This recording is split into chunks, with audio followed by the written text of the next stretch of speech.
కాంగ్రెస్ కు good bye చెప్పిన మల్లాది విష్ణు వైసీపీలో జాయిన్ అయ్యారు. ఈ సందర్భంగా వైసీపీ అధినేత జగన్ మాట్లాడుతున్నారు. లైవ్ లో చూద్దాం. పశువుని చేశాడు. కానీ 4వ ఏడాది పడేసరికి నంద్యాలలో ఉప ఎన్నికలు ఉన్నాయన్నది బయటకు వచ్చేసరికి చంద్రబాబు నాయుడు గారికి ముస్లింల మీద ప్రేమ పుట్టుకొస్తుంది. ఇఫ్తార్ విందులంటాడు. ఎన్నికలు ఉంటేనే వాగ్దానాలు ముందుకు వస్తాయి. ఎన్నికలు అయిపోయాక వాగ్దానాలు లేవు, మోసాల మీద మోసాలే కనిపిస్తాయి. చంద్రబాబు నాయుడు గారు పుట్టింది ఎప్పుడో తెలుసా? ఏప్రిల్ మాసం 20వ తారీఖున, అంటే 4వ నెల 20వ తారీఖున. అంటే ఈ 420 గారి పాలనలో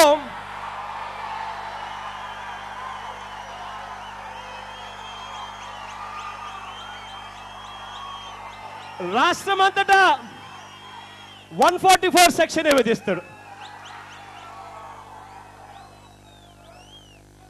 ఇలా ఇంటింటికి, మనిషికి, ప్రతి గ్రామానికి, ప్రతి పట్టణానికి ఈ మోసం చేయలేదని కానీ, ఈ అన్యాయం చేయలేదని కానీ, ఈ దోపిడీ చేయలేదని కానీ చెప్పడానికి అవకాశం లేని పాలన ఎక్కడైనా ఉంది అని అంటే అది చంద్రబాబు నాయుడు గారి పాలనే. చంద్రబాబు నాయుడు గారి పాలన దుర్మార్గం కనిపిస్తుంది. చంద్రబాబు గారి పాలనలో చీకటి మార్గం కనిపిస్తుంది. ఇక నేను చెప్పినట్టుగా రాష్ట్ర ప్రజల ముందర ఉన్నది రెండో దారి. రెండో దారి ఎవరిది అని అంటే అది మన దారి. అది రహదారి. అది ఆ దివంగత నేత ప్రీతమ నాయకుడు రాజశేఖర రెడ్డి గారి నాన్నగారు వేసిన దారి. అది మన మార్గం సన్మార్గం. మన మార్గంలో ప్రయాణం చేస్తే ఏం కనిపిస్తుందో తెలుసా? రైతుల పాలిట కల్పతరువు, ఉచిత విద్యుత్ కనిపిస్తుంది ఎక్కడికి పోయినా కూడా. మన మార్గంలో ప్రయాణం చేస్తుంటే ఏం కనిపిస్తుందో తెలుసా? పేదలకు గ్రామాన, వీధిన 48 లక్షల ఇల్లులు కట్టిన 58 లక్షల ఇల్లులు కనిపిస్తాయి కట్టినవి. మన మార్గంలో కనిపించేటివి ఏమిటో తెలుసా? 108 నెంబర్కు ఫోన్ కొడితే చాలు, కుయ్ కుయ్ కుయ్ అంటూ 20 నిమిషాల్లోనే ఏ పేదవాడికి ఆరోగ్యం బాగా లేకపోయినా కదా ఇంటికి వచ్చి ఎక్కించుకొని హాస్పిటల్కి తీసుకొని పోయి ఉచితంగా వైద్యం చేయించి చిరునవ్వుతో ఇంటికి పంపించే ఆరోగ్యశ్రీ కనిపిస్తుంది. మన మార్గంలో కనిపిస్తున్నది ఏం కనిపిస్తుందో తెలుసా? పేదవాడికి చదువుల కోసం అప్పులు పాలయ్యే పరిస్థితి రాకుండా 100% పేదవాడికి అయ్యే మొత్తం ఫీజులన్నీ కూడా పూర్తిగా కట్టించి చదువుల విప్లవం కనిపిస్తుంది మన మార్గంలో. మన మార్గంలో పూర్తి కావస్తున్న జలయజ్ఞం ప్రాజెక్టులు కనిపిస్తాయి. మన మార్గంలో జిల్లాకు ఒక విశ్వవిద్యాలయం కనిపిస్తుంది. మన మార్గంలో నిరుపేదలకు అక్షరాల 32 లక్షల ఎకరాల భూములను నిరుపేదలకు పంపిణీ చేసింది మన మార్గంలో కనిపిస్తుంది. మన మార్గంలో ఆ 5 సంవత్సరాల 3 నెలల కాలంలో ₹1 కూడా ఆర్టీసీ ఛార్జీలు పెంచకపోవడం కనిపిస్తుంది. మన మార్గంలో ఆ 5 సంవత్సరాల 3 నెలల కాలంలో ఒక్కసారి కూడా కరెంటు ఛార్జీలు పెంచకపోవడం కనిపిస్తుంది. మన మార్గంలో రైతుల పట్ల, పేదల పట్ల ఆ మహానేత దివంగత నేత ప్రీతమ నాయకుడు రాజశేఖర రెడ్డి గారి నాన్నగారి ఆప్యాయతలు కనిపిస్తాయి, అనురాగాలు కనిపిస్తాయి. రైతుల కళ్ళల్లో ఆనందం, పేదల గుండెల్లో సంతోషం కనిపిస్తాయి. చదువుకి, ఇంటికి, వైద్యానికి, సేద్యానికి, ఆరోగ్యానికి, ఆహారానికి, బ్రతకడానికి, భవిష్యత్తుకు భరోసా కనిపిస్తాయి మన మార్గంలో. నాన్నగారు చూపిన ఆ దారిలోనే ఆ మహానేత విధానాన్ని కొనసాగిస్తూ మొన్న మనం ప్లీనరీలో నవరత్నాలను ప్రకటించాం. రాజకీయ నాయకులకు మళ్ళీ ప్రజల్లో నమ్మకం కలిగేలా ఆ నవరత్నాల పాలన రాబోతా ఉంది. ఆ దివంగత నేత ప్రియతమ నాయకుడు రాజశేఖర రెడ్డి గారి రాజన్న పాలన రాబోతా ఉంది అని ఇవాళ ప్రతి ఇంట్లోనూ కూడా ఆశగా ఎదురు చూస్తా ఉన్న పరిస్థితి. ఆ మహానేత మరణం తర్వాత గత 8 సంవత్సరాలుగా ప్రజలను మనల్ని కూడా చూశారు. మనం నడిచిన బాటను ప్రజలందరూ కూడా గమనించారు. మనం నడిచిన ఈ 8 సంవత్సరాల కాలంలో ఢిల్లీ చంద్రబాబు 1000 కుట్రలు చేసినా నిలబడే ధైర్యం మనలో కనిపించే.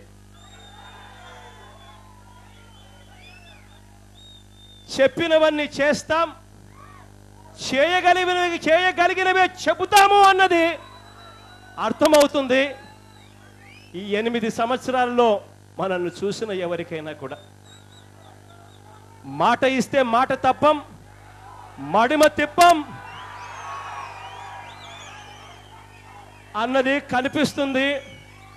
ఈ 8 సంవత్సరాల్లో మనల్ని చూసిన ఎవరికైనా అధికారం కోసం అడ్డమైన గడ్డి తినం,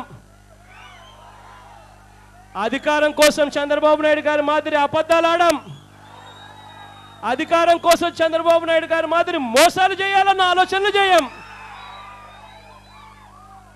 మనల్ని చూస్తే ఎవరికైనా అర్థమవుతుంది. కులాలు చూడం, మతాలు చూడం, రాజకీయాలు చూడం, పార్టీలు చూడం, అన్ని వర్గాలకు తోడుగా నిలబడే మన ఆలోచనలు కనిపిస్తాయి. కాబట్టి రాబోయే ఎన్నికలు, జరగబోయే ఈ పోరాటం ఈ 2 మార్గాల మధ్య పోరాటం. ఒకటి చంద్రబాబు నాయుడు గారి దుర్మార్గం, రెండోది మన మన మన మన సన్మార్గం మధ్య పోరాటం.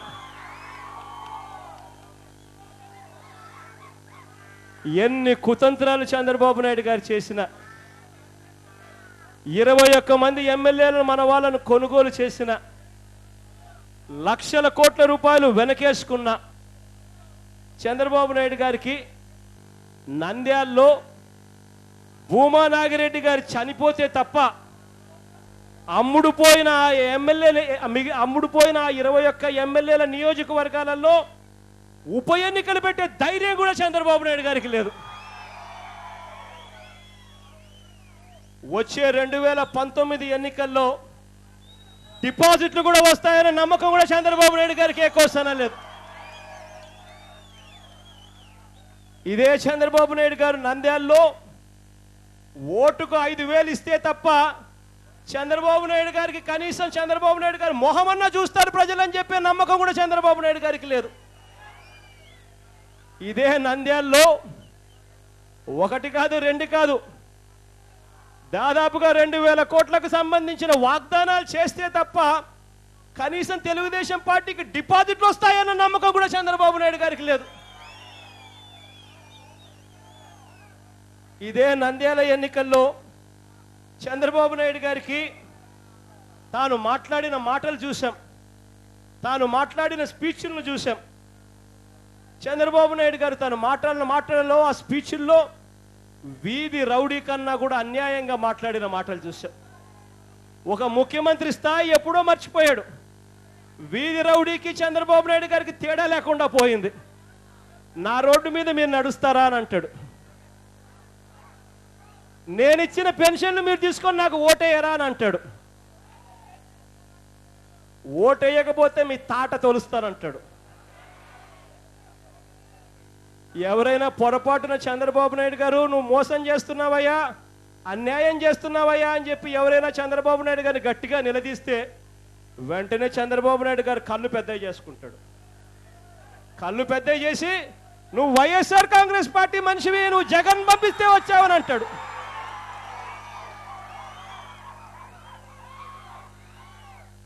ఇదే చంద్రబాబు నాయుడు గారికి నేను ఇవాళ ఒక్కటి చెప్తా ఉన్నా, అన్యాయం జరిగిన ప్రతి గొంతు వైఎస్ఆర్ కాంగ్రెస్ పార్టీ గొంతే అవుతుంది. రాబోయే ఎన్నికల్లో నేను బంగాళాఖాతంలో కలిపే గొంతు కూడా అదే అవుతుంది అని చెప్పి కూడా గట్టిగా చెప్తా ఉన్నా.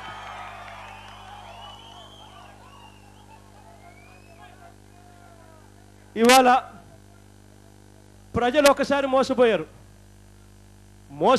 కాబట్టి చంద్రబాబు నాయుడు గారు దోపిడీ మోసం ఎన్ని రోజులు సాగాయి, 3 ఏళ్ల పాటు.